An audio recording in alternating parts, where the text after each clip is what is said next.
I am the Tofu Golem. Please enjoy the video. In this video, I will explain how to make an OIV package.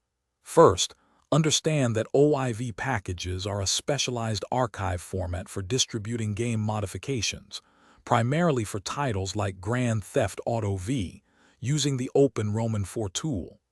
These packages are essentially compressed zip archives, but they contain specific internal structures. Crucially, they include an XML file that describes the package and scripts that guide the Open Roman 4 installer on how to integrate your mod into the game files.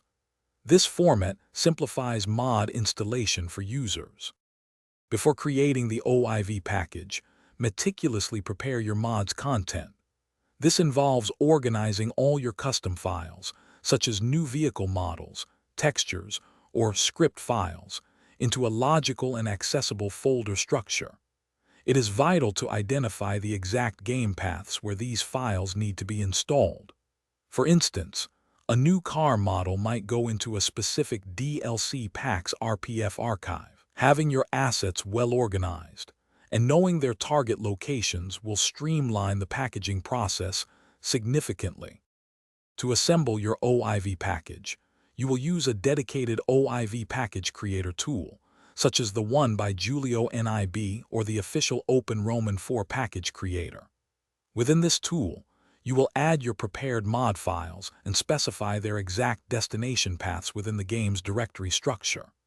You will also define commands, often through an XML-based script, that instruct Open Roman 4 to add new files, replace existing ones, or modify game configuration entries like the DLC list.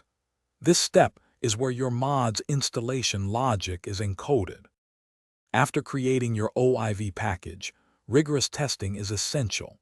Install your package using Open Roman 4 installer, and then launch the game to verify that all mod components, from new assets to scripts, function correctly and without conflicts. Check for any visual glitches, crashes, or unexpected behavior. Once validated, prepare your package for distribution. Provide clear, concise installation instructions for users, often including a README file, and share your OIV file through modding communities or dedicated platforms. This ensures a smooth experience for everyone.